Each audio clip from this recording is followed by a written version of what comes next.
அங்கேயற்கனிவனாகிய சொக்கநாத பெருமான் நற்கருணைகள் 63 நால்வ பெருமக்கள் சந்தானத்தவர்கள் திருவிகள் போற்றி அற்புதநாதரின் மலர்திருவைகள் போற்றி. இன்று அடியேனுக்கு எல்லை எல்லை மின்கழல்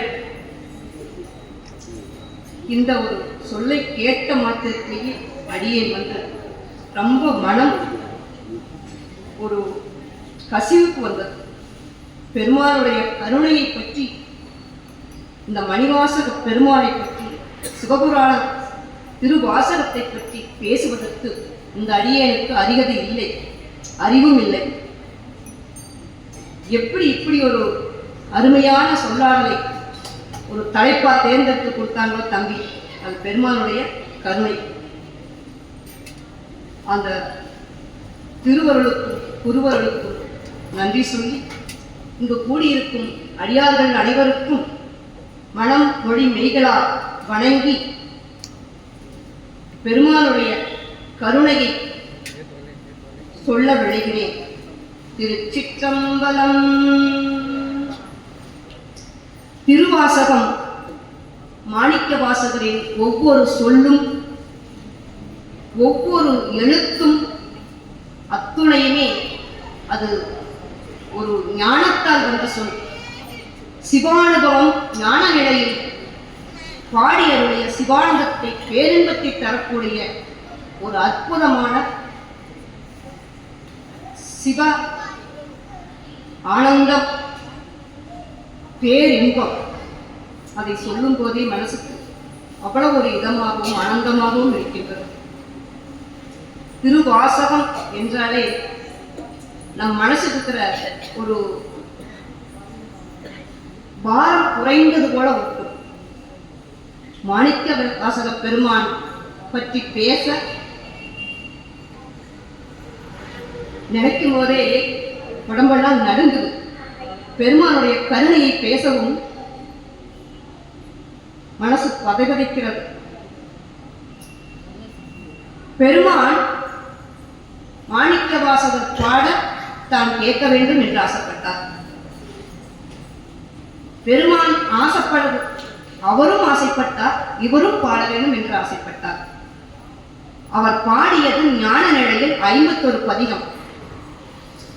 நம்மளுடைய பிறவி துன்பத்தை நீக்கி பேரின்பத்தை தர வல்லது திருவாசகம் என்னும் தேன். தேன் என்ன செய்யும்? தேன் தானும் கெடாது, தனக்குள் இருக்கும் எந்த பொருளையும் கெடவும் விடாது. தேன் ஒரு மருந்து. அதே மாதிரி நம்மளுடைய திருமுறைகளும் மருந்து. திருமுறை பதிகங்கள் நமக்கு என்ன ஒரு கவலை இருந்தாலும், என்ன ஒரு பொருளாதார பிரச்சனையாக இருந்தாலும் பதிகங்களை பாடினால் அது கண்டிப்பாக நம்மளுக்கு ஒரு தெளிவை கொடுக்கும். ஒரு திருமுறைகளை பாடி பாடி பாடி பாடி பாடி பார்த்துட்டே இருந்தோம்னா அது வந்து நம்மளை என்ன செய்யும் அப்படின்னா ஒரு நல்ல ஒரு தெளிவுக்கு கொண்டு வந்து நல்வழிப்படுத்தி மேன்மையை செய்யும். இது வந்து எல்லாருமே அவங்க இன்னைக்கு இந்த வழிபாட்டில் இருக்கிறவங்க எல்லாத்துக்குமே அது ஓரளவுக்கு புரியும். திருமுறைகளும் மருந்து தான். இது வந்து அடியேன் வந்து சத்தியம் செய்து சொல்லுவேன். ஏன்னு கேட்டா எங்களுடைய குடும்பத்துல வந்த பொருளாதார பிரச்சனையாகட்டும், ஒரு மனச்சங்கடங்களாகட்டும், நோய்வாய்ப்பட்டு இருக்கிறதாகட்டும், குழந்தைகளுக்கு வரும் நடக்கம் ஆகட்டும், மகனுக்கு குழந்தை பேர் வேட்டாதே என்று வேண்டுதலாக இருக்கட்டும், அத்தனையும் பெருமாள் நிறைவேற்றி கொடுத்தார். இந்த பதிகத்தின் மூலம் அத்தனையும் நிறைவேற்றி கொடுத்தார். இது சத்தியம். நீங்க எல்லாரும் அவங்ககிட்ட கேளுங்க, உங்களுக்கு என்ன வேணும் கேளுங்க, கேட்டதையெல்லாம் கொடுக்கக்கூடிய பெருமாள். அப்பேற்பட்ட பெரும் கருணையாளர். அவன் கருணையை சொல்றதுக்கு நமக்கு நம்ம ஆயுஷ் பத்தாது. அந்த அளவுக்கு சொல்ற அளவுக்கு அடியாருக்கு தெரியாது.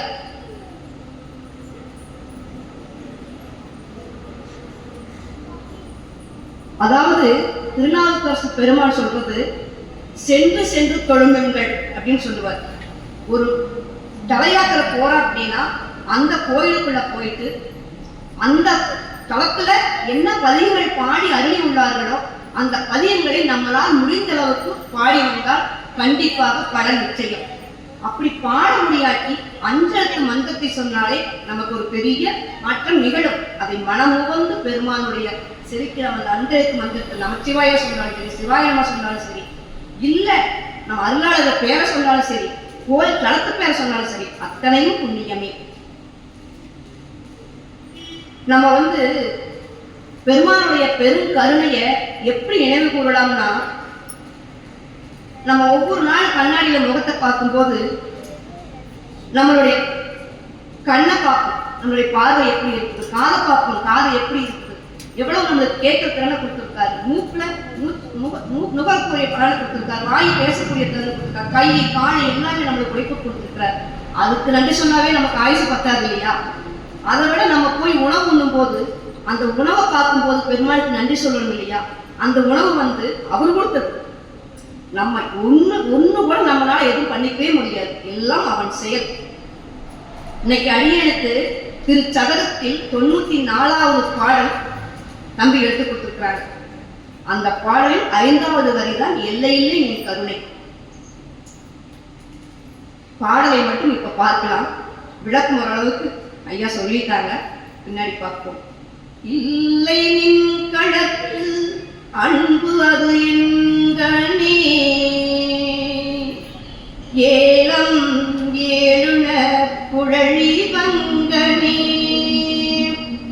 கல்லை மென்கணியாக்கும் விச்சை கொண்டு என்னை நின்களக்கு அன்பன் ஆக்கினாய், எல்லை இல்லை நின் கருணை எம்பிரான், ஏது கொண்டு நான் ஏது செய்யினும் வல்லையே எனக்கு இன்னும் உன்கழல் காட்டி மீட்கவும் மறுவில் வானமே, மறுவில் வானமே.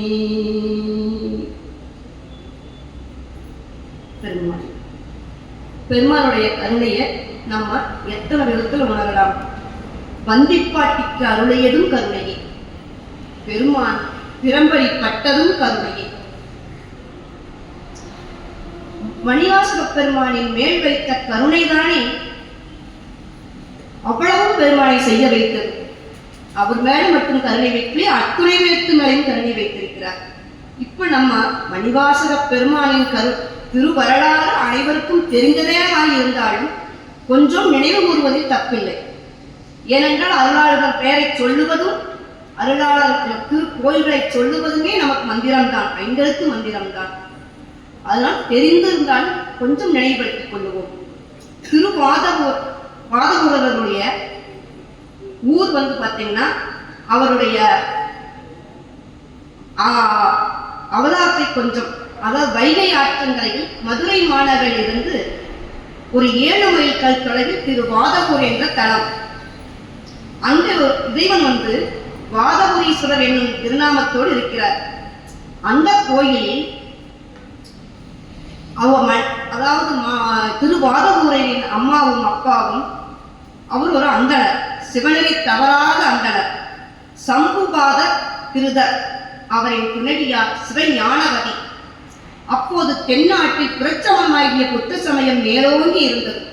சைவ சமய வளர்ச்சி குன்றி இருந்த காலம். அப்போதுதான் சைவம் தழைக்க வேண்டும் என்று இவர்கள் இருவரும் பெருமானிடம் வேண்டி நின்றார்கள். அப்போது திருமகனார் ஒருவர் திரு அவதாரம் செய்தார். அம்மகனாருக்கு திருவாதவூரர் என்னும் திருப்பெயர் சூட்டினார்கள். அவர் சிறு வயதிலிருந்து மிகவும் ஒரு ஞான குழந்தை போலவே இருந்தார். 16 வயதிலேயே கலைஞானங்கள் அனைத்தையும் கைவர பெற்றார். இவருடைய அறிவுத்திறனை கேள்விப்பட்ட பாண்டிய நாட்டு மன்னரான அரிமத்த பாண்டியன் அவரை அழைத்து அவரின் அறிவுத்திறனை கண்டு வியந்து தென்னவன் பிரமராயன் என்னும் பட்டம் சூட்டி தனது முதல் மந்திரியாக அமர்த்திக் கொண்டார். இறைவனது ஆணையாக கருதி ஏற்றிக்கொண்டார் மணிவாசக பெருமான்.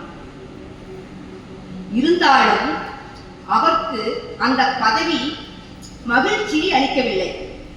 இது நிரந்தரம் இல்லை, இவையெல்லாம் நிலையற்றவை என்பதால் அவரால் அது ஒன்ற முடியவில்லை. எது நிலையானது, எது நிலையில்லாதது? பெருமான் ஒருவரே நிலையானவர், மற்றது எதுவுமே நிலையில்லை. இந்த உடம்பு நிலையானதா, இப்ப நம்ம வாழ்க்கை வாழ்றது நிலையானதா? எதுவுமே நிலையானதில்லை. பெருமான் மட்டும்தான் நிலையானவர். அதைத்தான் மாணிக்கவாசகர் உள்ளார்ந்து உணர்ந்து அதையெல்லாம் ஒரு விருப்பம் இல்லாமல் இருந்தார். அவருக்கு ஒரு நல்ல குருநாதரை தேடும் வேட்கையே மிகுதியாக இருந்தது. பிறகு பெரும் பயனை அடைவதற்கு என்ன வழி என்பதிலேயே அவருடைய சிந்தனை முழுவதுமாக இருந்தது. அப்போதுதான் குதிரை வாங்குவதற்காக பாண்டிய மன்னன் அவருக்கு தங்க காசு மூட்டைகளை கொடுத்து அனுப்பினார். அப்ப திருப்பெருந்துறை பக்கத்தில் போகும்போதே மாணிக்கவாசகர பெருமானை ஈர்த்தது. என்ன ஈர்த்தது? எல்லாம் தலைவருக்காக தொண்டன் காத்துக் கொண்டிருப்பது அறிவோம். ஆனால் ஒரு தொண்டனுக்காக தலைவன் காத்துக் கொண்டிருந்தார், குருநாதராக. அந்த குருந்த மரத்தடியில் குருநாதர் உட்கார்ந்து அந்த கல்லா நிழல்மயவர் அப்படி ஒரு உட்கார்ந்து உபதேசம் செஞ்சு கொண்டிருக்க, சிஷ்யர்கள் எல்லாம் அமர்ந்து அதை கேட்டுக்கொண்டிருக்க, அந்த இடத்துக்கு மாணிக்கவாசக பெருமான் திருவாதூரர் போய் நானும் இங்கு இருக்கலாமா என்று கேட்க, பெருமான் அதுக்குத்தானே காத்துட்டு இருந்தாரு, பாப்பா அப்படின்னு சொல்லி அவருக்கு தன்னுடைய பார்வையால் நயன தீட்சை கொடுத்து, பரிச தீட்சை கொடுத்து, திருவடி தீட்சை கொடுத்து அவரை ஆட்கொண்டார். அப்படி அந்த ஆட்கொண்ட நேரத்துலதான் மாணிக்கவாசகர் தன்னுடைய சுயநிலையை இழந்துட்டார். நம்ம எங்க வந்தோம், எதுக்கு வந்தோம் அப்படிங்கிற ஞாபகம் எல்லாம் அவருக்கு ஒரு இல்லை. அப்பவே ஞான நிலையில தான் இருந்தார்.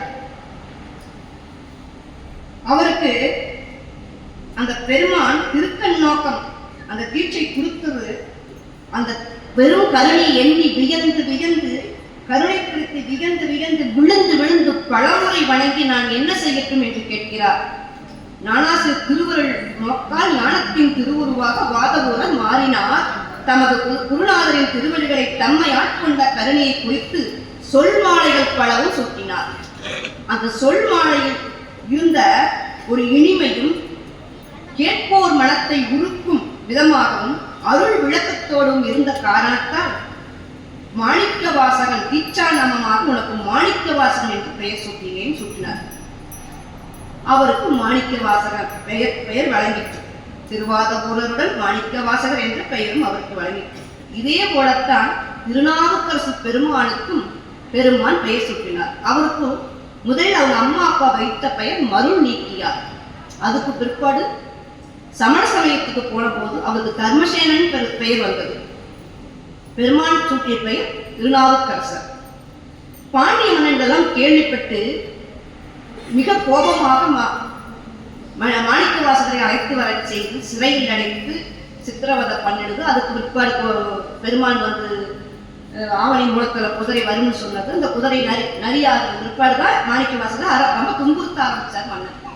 அதுக்கு சுடு மணல்ல கொண்டு போய் அவர் கட்டி போட்டு என்னென்னமோ பண்ணினார். அப்பதான் பெருமான் என்ன பண்ணாரு, அந்த வைகை ஆற்ற பொங்கி வர செய்தார். பொங்கி வர செய்து பாண்டிய மன்னன் என்னென்னமோ செஞ்சு பார்க்கறாங்க, அவங்களுக்கு என்னென்ன தெரியுமோ அதெல்லாம் செஞ்சு பார்க்கறாங்க. அது அடைபடலை. அப்புறம் தான் எல்லாம் கலந்து ஆலோசித்து வீட்டுக்கு ஒருத்தர் இந்த இடத்துல மண் அடைக்க வரணும்னு கூப்பிடுறாங்க. அப்ப வந்திப்பாட்டிக்கு அந்த இடத்துல மண் அடைக்கிறதுக்கு ஆள் கிடையாது. அப்ப பெருமான் கூலிக்கு ஆள் வேணுமோ என்று வருகிறார் என்பது நம்ம திருவிளையாடல படித்தோம். அவர் அப்படியே அசல் ஒரு மண் அடைக்கிற ஆளாட்டவே ஒரு திருவேடத்தோட அவர் வந்துருக்கிறார். அந்த இடத்துக்கு வந்திப்பாட்டிகிட்ட கேட்கும்போது எனக்கு ஆள் வேணும், ஆனா எனக்கு பணம் இல்லையே, எனக்கு புட்டு மட்டும்தான் இருக்குது அப்படின்னு சொல்றாரு. ஆனா அந்த அந்த வந்திப்பாட்டிக்கு ஏன் கருணை செஞ்சாரு? அந்த அம்மா ஒவ்வொரு நாளும் அந்த புட்டு சுடும்போது பெருமானை நினைச்சு இது பெருமானுக்கு அர்ப்பணம் சொல்லிட்டு அவங்க எடுப்பாங்க, அர்ப்பணம் கொடுப்பாங்க. அந்த ஒரு அன்பு, அந்த அன்புனால அந்த வந்திப்பாட்டி கருணை செய்ய அவர் அப்படி ஒரு இடத்துல நீ கொடுக்குற புட்டு எனக்கு போதும் கொடுன்னு வாங்கி சாப்பிட்டுட்டு போய் மண்ணடைக்க விட்டு ஆடுறாரு, பாடுறாரு, ஓடுறாரு, வாராரு, கடைசி படுத்து தூங்கிட்டாரு.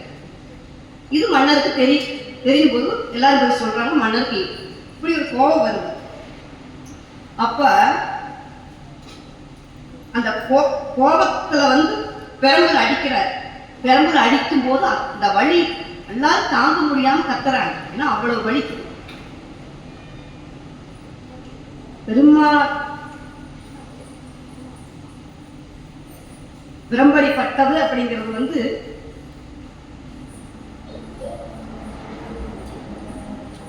நினைக்கும் போது மனசுல ஒரு பெரிய ஒரு பதட்டம் வருது. அப்போ அந்த அடி பெற்றோன்னு பெருமாள் மறைஞ்சிடறாரு. அப்போ மேல இருந்து ஒரு அசிரியர் கேட்குது. இது அப்போ அவர் சொல்றாரு, நாம் மணிவாசக பெருமானை உலகறிய செய்யவே இந்த திருவள்ளியாரில் நடத்தினோம்னு சொல்றாரு. அவரை போற்றி பெருவாழும் வாழ்வாயாக என்று கோருகிறாரு. அப்ப பெருமாள் சொல்றாரு, அறிமுகன பாண்டியா, உன்னுடைய காசு பழுதில்லாத காசு, அதனாலே நான் கோயில் கட்ட பணித்தேன்னு சொல்றாரு. ஏன்னா பழுது இருக்கிற காசு பெருமாள் ஏற்றுக்கொள்ள மாட்டார். அது நமக்கு ஞானசம்பந்தம், திருநாவுக்கரசரும் திருவாவடுதுறையில சாமியை வேண்டி பெற்றாங்க, அதுவும் தெரியும். அப்ப ஒவ்வொரு நாயன்மார்களையும் உலகுக்கு அறிமுகப்படுத்துறதுக்கும் கருணை செய்தார். நாயன்மார்களே, அதாவது அவருக்கு துன்பப்படுத்துறதோ சோதிக்கிறதோ பெருமாளுடைய வேலை இல்லை. அவரு அந்த நாயன்மார்களுடைய ஒவ்வொரு அந்த எவ்வளவு அர்ப்பணிப்போடு இருக்கிறாங்க அப்படின்னு நம்மளுக்கு உலகத்துக்கு நிரூபிக்கிறதுக்காகத்தான் பெருமாள் நம்மளை கஷ்டப்படுத்தி அவருடைய திருக்காட்சி அருளை கூட்டிட்டு போனார். எல்லா அருளாளர்களையும் அப்படித்தான் பண்ணார். நமக்கும் பெருமாள் மனித சட்டையில் குருவாக வருகிறார். அது நம்ம ஒரு குருவிட்ட உபதேசம் வாங்கி அந்த ருத்ராட்சத்தை போட்டு நம்ம விபூதி பூசணமானால் அதனுடைய பலன் அதிகம். நம்ம ஒவ்வொருத்தரும் ஒரு குரு மூலம் உபதேசம் வாங்கி அந்த ருத்ராட்சத்தை போட்டு விபூதி வாங்கி பூசினமானால் நாளடைவில் நல்ல மாற்றங்களை நாம் உணரலாம். அது பன்னெண்டுங்களுக்கு தெரியும். இந்த கும்மி அடிச்ச பெண்கள் ஒரு 2-3 பேர் விபூதி வச்சிருந்தாங்க. ரொம்ப அழகா இருந்துச்சு. அந்த முகமே ஒரு வழிவட்டமா தெரிஞ்சு. அந்த விபூதி ஒரு முகத்துக்கு நல்ல கலை கொடுக்கும். நம்மளுடைய சிவபெருமானுடைய அது திருச்சின்னங்கள். அந்த விபூதி கண்டிப்பா நாம் அத்தனை பேரும் விபூதிங்கிறது நெத்தி நிறைய பூசணும். அதுக்கு கூச்சப்படவே கூடாது, சங்கடப்படவே கூடாது. விபூதி மருந்து, நோய் தீர்க்கும் மருந்து, மனசை நல்வழிப்படுத்துற மருந்து. மன்னன் அதை கேட்டுட்டு மணிவாசக பெருமானை வணங்கி எழுந்து,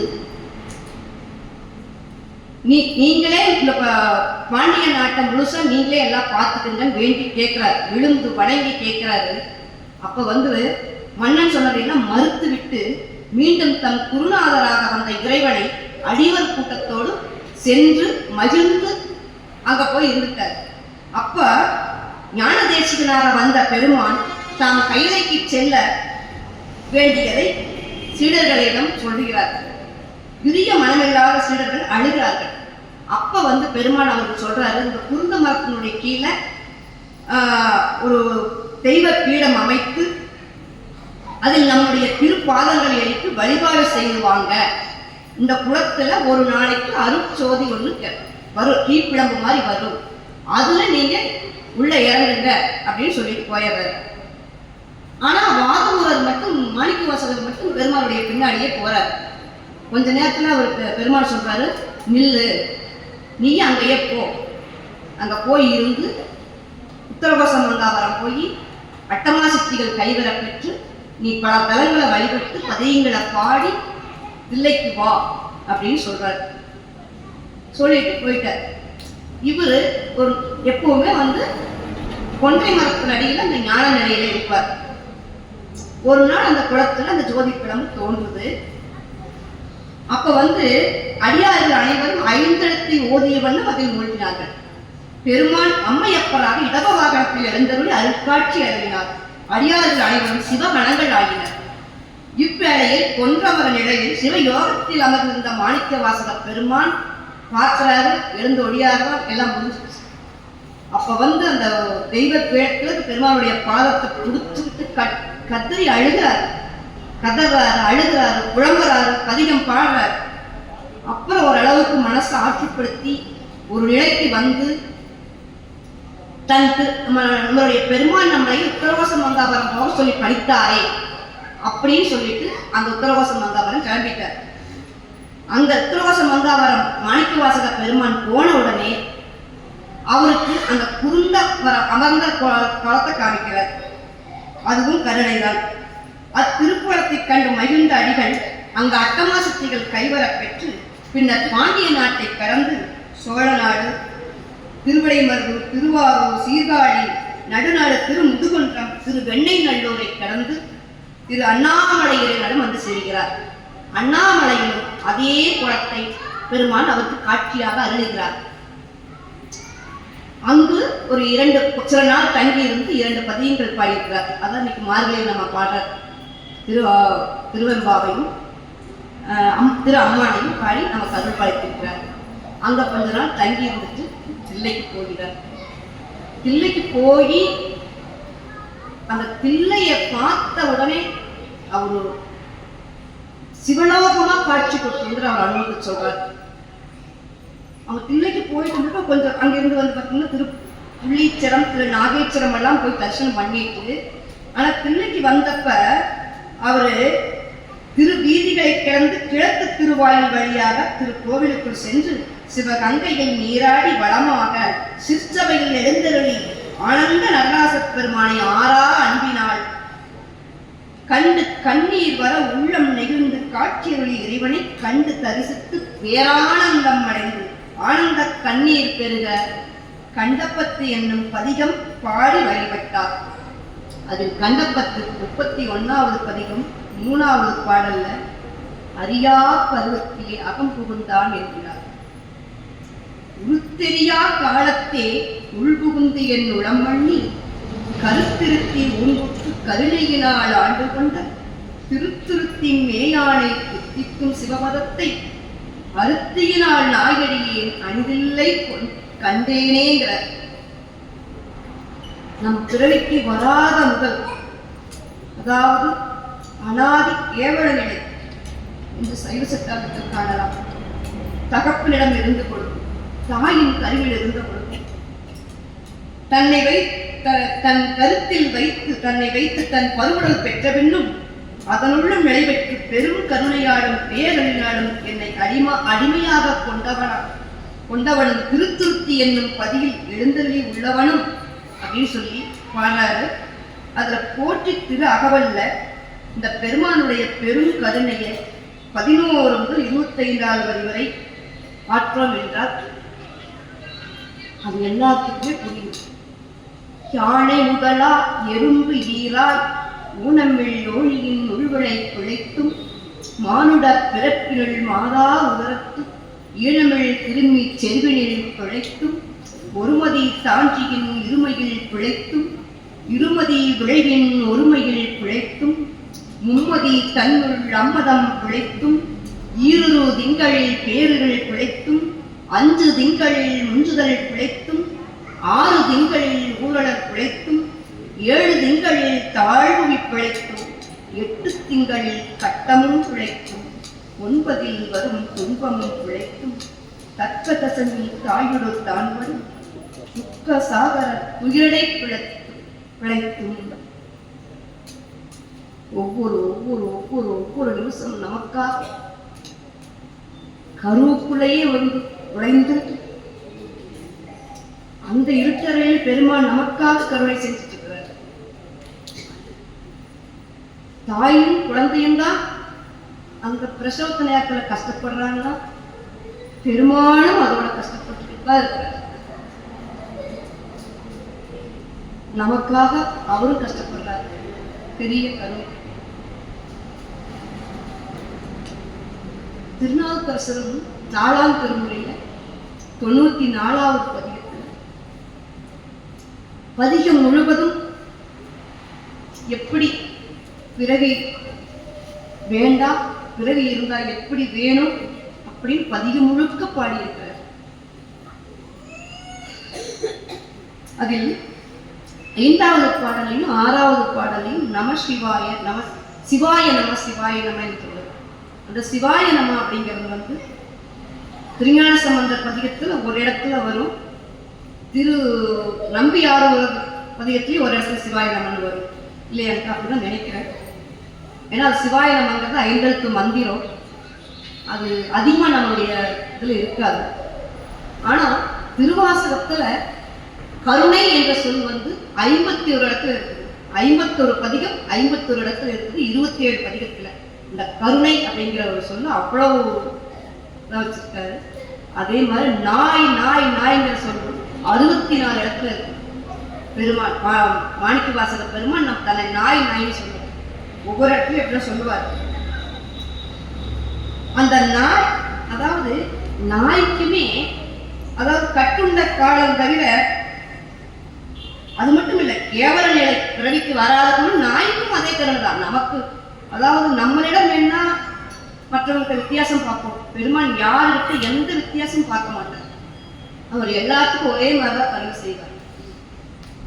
நம்மளுக்கு எப்படி பேங்க்ல பணம் போட்டா அக்கௌண்ட் ஏறுதோ, எப்படி கடன் வாங்கினா வட்டி ஏறுதோ, அதே போலதான் நம்ம செய்கிற பாவ புண்ணிய கணக்குகளும் ஏறும். அது பெருமான் வந்து ஒன்றும் பண்ண முடியாது நம்ம செய்கிறோம்.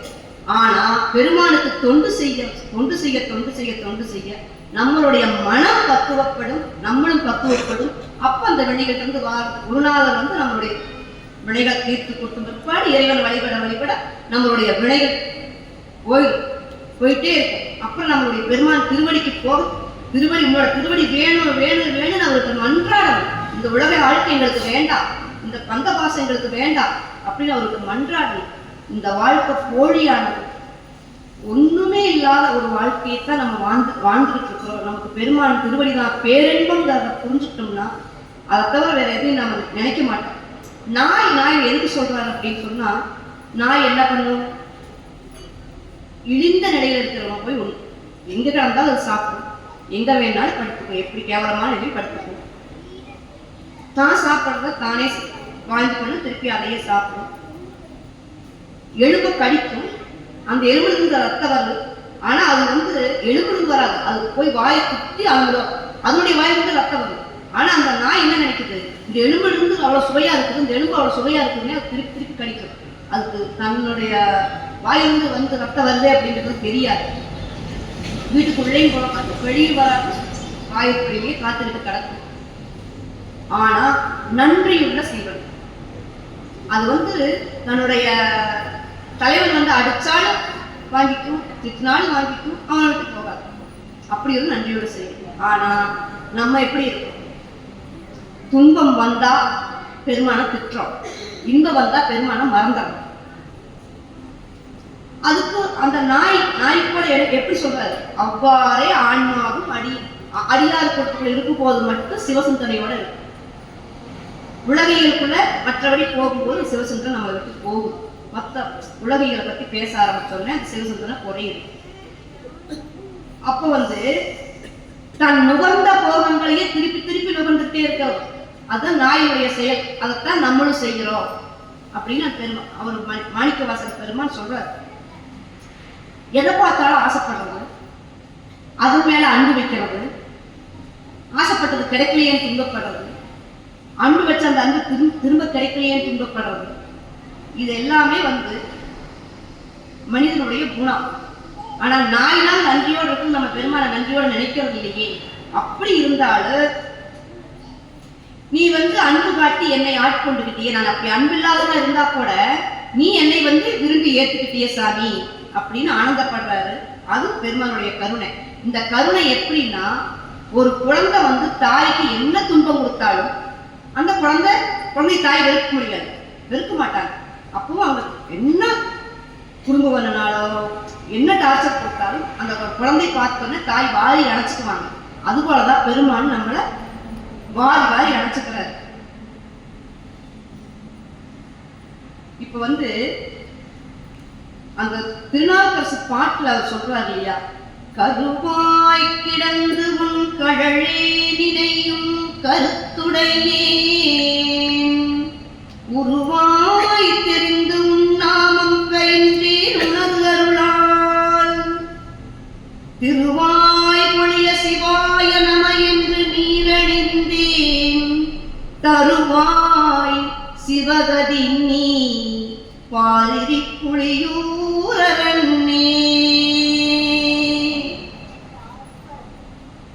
கருவாய் கிடந்து உன் கடலே நினையும் கருத்துடையே உருவாய் தெரிந்த உன் நாமம் பைந்தே உணதருளாள். அவன் நாமத்தை சொல்றது போல அவன் அருள் வேண்டும் தான் நாவுக்கரசு பெருமான் சொல்றாரு. இன்னும் கேட்கிறார், உருவாய் பிறக்கிலும் புண்ணியா உன்னடி என் மனத்தே வழுவாதிருக்கும் வரம் தர வேண்டும். இவ்வையகத்தே தொழுவார்க்கு இறங்கி அருள் செய் பாதிரி புளியூர் செழுநீ உனக்கங்கை செஞ்சடை மேல் வைத்த தீவண்ணனே. அந்த செஞ்சடை பற்றி எல்லாரும் பாடியிருப்பாங்க.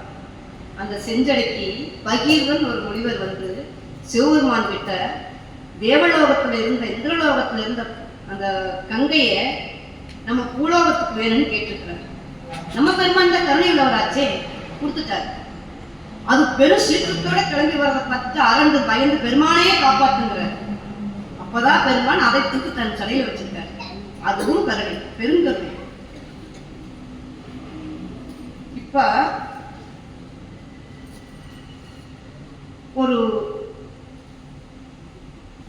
நம்ம ஒரு சின்ன எல்லாரும் அடியார்கள் அனைவரும் ஒரு விண்ணப்ப பெருமாள்கிட்ட வைக்கணும்.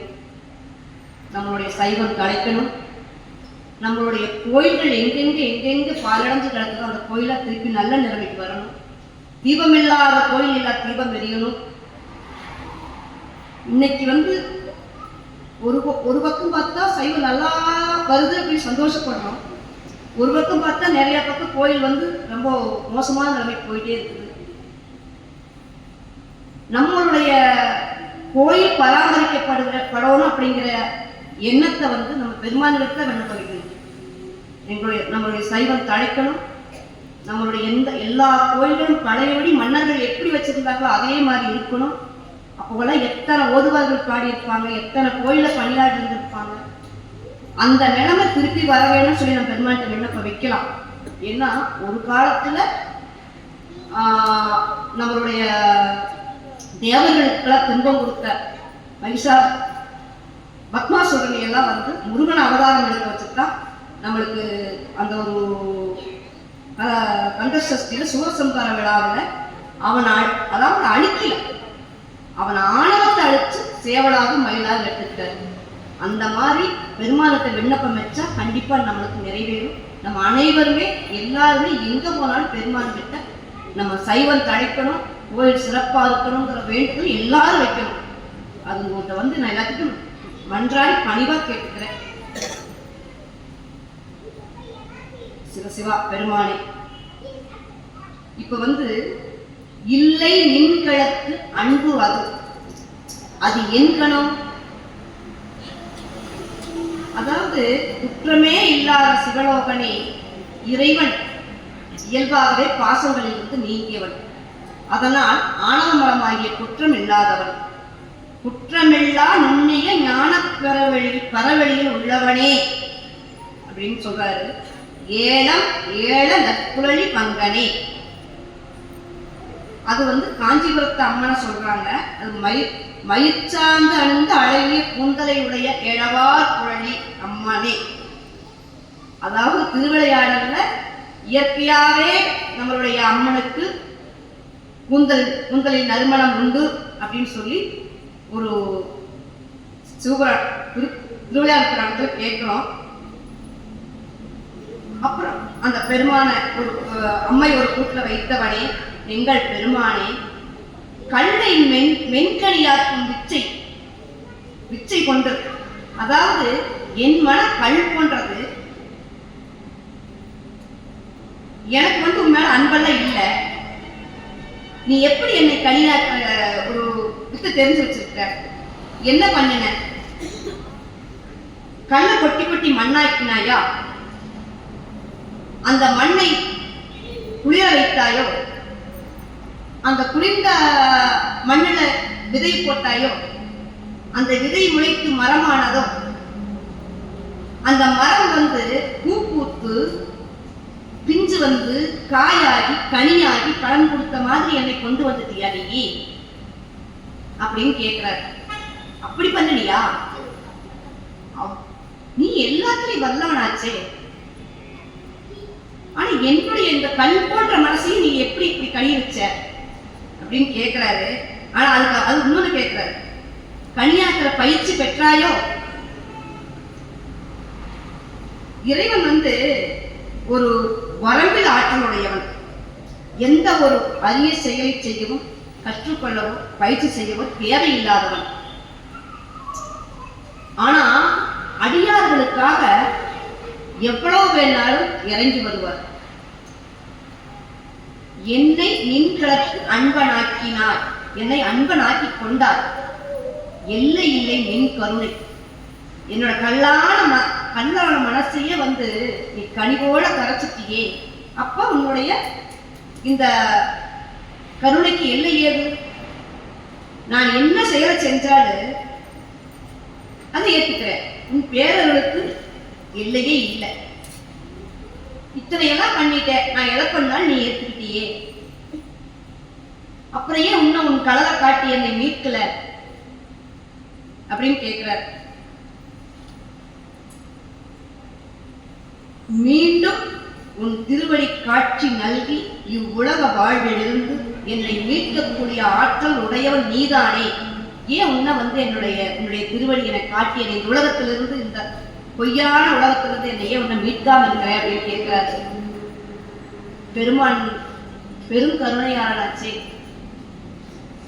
மாணிக்கவாசகன் பாட தான் எழுதி அதை நமக்கெல்லாம் நாமெல்லாம் உயிர் பெற வேண்டும் என்று ஒரு பெரிய கருணையோட அந்த திருவாசகத்தை எழுதுறதுக்காகத்தானே மணிவாசக பெருமான நம்மளுக்கு கொடுத்தாரு.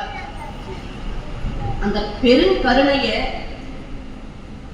எல்லாமே அவருடைய கருணை தான். ஆனா அடியனுக்கு இதெல்லாம் எனக்கு பேச தெரியாது. தெரிஞ்ச வகையில சாமியோட திருவருளாலும் குருவருளாலும் உங்களிடம் சொல்லி இருக்கிறேன்.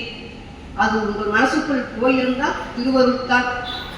இல்லை உங்க மனசு அது எதுவுமே கைக்கல அப்படின்னா அது அடியனுடைய வினைப்பயிர்.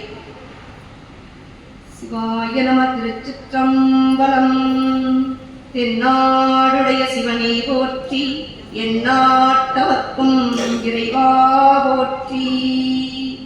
இந்த அருமையான ஒரு அருள் நிறைந்த இடத்துல, பேரருள் நிறைந்த இடத்துல இந்த பெருமாளுக்காக இவ்வளவு பணிபடு செய்கிற இந்த குடும்பத்துல இப்படி ஒரு அருமையான இடத்துல அடியேனையும் பேச வச்ச குருவருளுக்கும் திருவருளுக்கும் முக்கரங்களால் நன்றி சொல்லி இந்த கூடியிருக்கும் அனைத்து அடியார்கள் திருவடிகளையும் வணங்கி அடியேன் விடைபெறுகிறேன், நிறைவு செய்கிறேன். நன்றி. திருச்சிற்றம்பலம். போற்றி, கைலை மலையானே போற்றி போற்றி.